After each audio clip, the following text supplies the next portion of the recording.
Donc créer un nouveau profil d'imprimante. Sélectionner l'imprimante à caractériser. Ici, j'ai connecté une Epson 4800.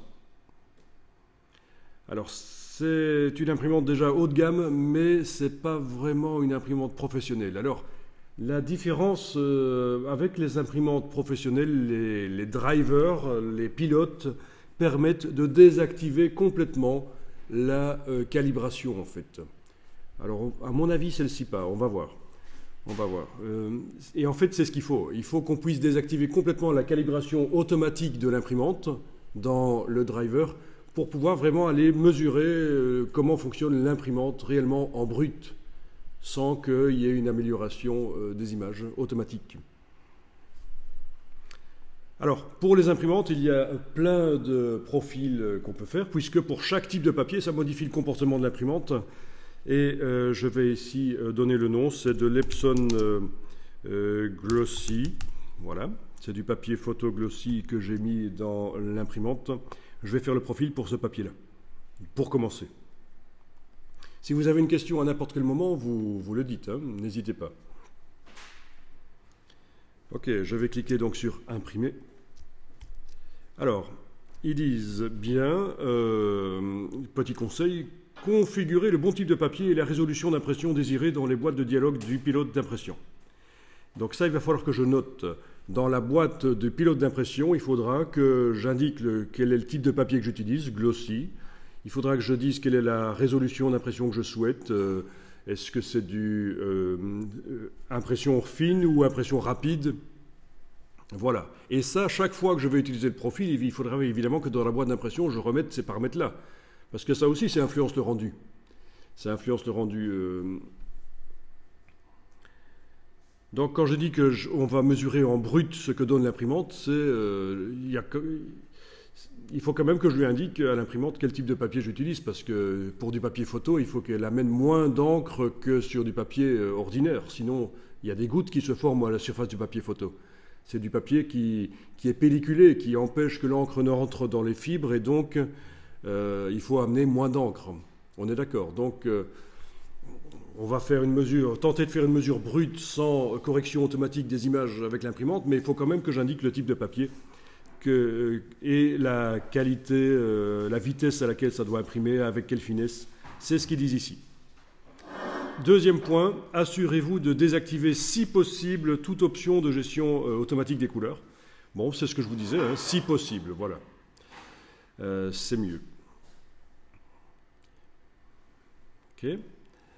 Notez ou enregistrez les paramètres de votre pilote d'impression pour pouvoir les réutiliser ultérieurement. Donc ce sont les choses là en fait, hein, notamment le type de papier et la résolution. Pour obtenir des résultats précis avec votre nouveau profil d'imprimante, vous devez toujours imprimer avec les paramètres que vous avez enregistrés ou notés. C'est logique, hein, pour utiliser le profil pour qu'il fonctionne de manière correcte, il faudra que je configure l'imprimante de la même manière quand je vais imprimer mes vraies images par la suite, parce que là je vais imprimer une charte. Ok, je clique sur Continuer. Le pilote d'impression de la 4800 arrive, donc afficher les détails. Voilà. Mise en page 1. Alors déjà je vais aller indiquer ici qualité et support, alimentation papier, réceptacle arrière, parce que je sais que ça c'est un truc vicieux avec cette imprimante, si on oublie de le marquer. On va perdre nos paramètres. Type de support, c'est du papier photo brillant, hein, c'est du glossy en fait. Hein. Évidemment, il n'indique pas dans la liste Epson Glossy, puisque c'est une imprimante Canon en fait. Qualité d'impression, c'est là qu'on détermine la finesse d'impression. Est-ce que je veux que ça aille vite, standard, ou moins vite mais plus fin? Voilà, personnalisé. On va pouvoir choisir ici. Mais je vais mettre haute ici, voilà. Il y a un niveau d'encre bas, on va voir ce que ça va dire. Il va peut-être me dire de remplacer une cartouche. Bien. Ok, donc ça c'était qualité et support, mise en page. Mise en page. Une page par feuille, hein. Je ne vais pas mettre plusieurs pages par feuille, je n'ai qu'une feuille à imprimer de toute façon. Concordance des couleurs. Alors là, voilà, c'est là que je devrais, pour bien faire, avoir une option qui me dit que je désactive l'amélioration automatique, en fait. Et visiblement, je ne l'ai pas. Gestion du papier, oui, c'est pas important. Ça, page de garde, c'est pas important. Option couleur, voyons un peu ça. Ah oui, option couleur, ça c'est pour faire une calibration manuelle de l'imprimante, hein, si on sent qu'elle tire trop vers le cyan, magenta, jaune, si on a un goût plus prononcé pour un certain type d'image. Ça, c'est les modifications couleur de l'imprimante. Ok. Bon, je vais rester en standard ici, au niveau de l'amélioration. Ok, niveau des fournitures, qu'est-ce qu'il me dit?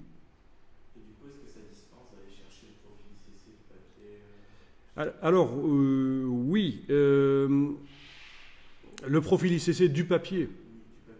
Du papier, c'est quand c'est le papier d'une marque et que tu utilises sur une imprimante de la même marque.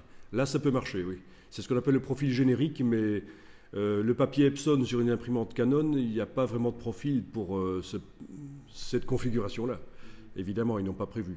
Par contre, un type de papier Epson pour une imprimante Epson, oui, il y a un profil qu'on peut aller chercher et installer. C'est ce qu'on appelle un profil générique, mais ce sera quand même mieux de le faire avec vraiment la sonde, parce que en fait, d'un lot d'encre à l'autre, les couleurs peuvent un tout petit peu changer. Ça peut arriver. Normalement non chez les grandes marques, mais ça peut changer. Si tu utilises des encres, tu veux dire bas de gamme, des encres produits blancs? Oui, assez générique. Moi, je sais que j'ai une imprimante, je peux, vu qu'elle coûte tellement cher, je peux l'acheter en générique et qui est de bonne qualité aussi. D'accord, mais donc voilà, l'encre, comme tu dis, générique, c'est de l'encre qui n'est pas de la marque. Voilà. Et là, il est possible que la couleur change, et alors absolument, pour avoir des bons résultats, il faudra mesurer avec la sonde. Okay. Voilà. Même chose si tu ajoutes des flacons sur le côté, hein, ce qu'on appelle l'alimentation en continu, qui est quand même beaucoup moins cher que d'utiliser des cartouches. Hein. Pour ceux qui ne voient pas, je pourrais montrer l'alimentation par flacon. Même Epson vend des imprimantes comme ça. Hein. Mais en général, ce sont des systèmes qui s'ajoutent sur les imprimantes et qui font sauter la garantie d'ailleurs. Mais les imprimantes, c'est pas ça qui coûte de toute façon. Ok, donc concordance des couleurs, il n'y a pas trop le choix ici. Gestion, gestion du papier, c'est pas ça. Qualité et support, je vais prendre note de ça. Le fait que j'ai indiqué papier photo brillant et haute qualité d'impression, en fait, voilà. Et je vais imprimer. Ok. Donc là, le gestionnaire de l'imprimante s'est ouvert. Apparemment, la communication se fait correctement. Il est en train de déboucher les cartouches parce que ça fait quand même quelques jours qu'on ne l'a plus utilisé. Il va imprimer la première charte et puis je vais cliquer sur suivant et il faudra attendre, ici ils disent 10 minutes, mais il faudra attendre que l'encre sèche en fait, qu'elle se stabilise, parce que l'encre peut changer de couleur une fois qu'elle est sèche, qu'elle est bien sèche. Et de toute façon, faire fonctionner la sonde, faire glisser la sonde sur des échantillons qui ne sont pas secs, ça fait des traces, c'est foireux. Donc c'est une première charte d'échantillon standard avec plein de couleurs différentes qui va être mesurée. Une fois qu'elle sera mesurée, le logiciel va générer une seconde charte spécifique pour aller chercher plus loin des infos sur l'imprimante, pour en savoir plus. Il faudra que je l'imprime à nouveau et que je la mesure. Et donc, une fois que ces deux chartes sont mesurées, on peut faire le profil et l'utiliser dans les logiciels. Et qui peut le plus, peut le moins, cette imprimante qui est large gamme couleur pourra servir à simuler de l'offset faire ce qu'on appelle de l'épreuvage, si vous voulez simuler ce que ça donne chez un imprimeur. C'est ça ce qui est intéressant aussi. Et ça fait partie du processus de la gestion des couleurs. On peut faire de l'épreuvage. Ok, je vous montre, en attendant que ça imprime et que ça veuille bien démarrer, je vous montre d'autres types de chartes.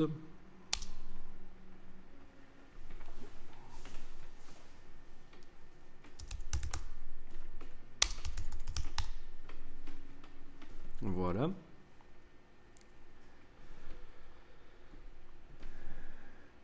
Alors voilà, ce genre de chartes ici sont des chartes plus précises encore, avec beaucoup plus d'échantillons en fait, hein, que ce qu'on va produire nous. Et pour mesurer ces chartes, on utilise généralement des robots parce qu'il y a tellement d'échantillons à mesurer.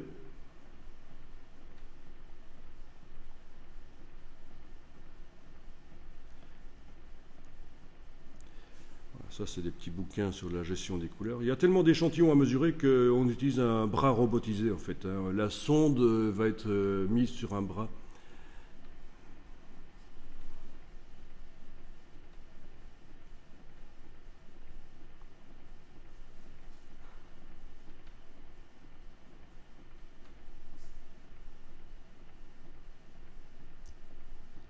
Voilà, c'est ce qu'on voit ici.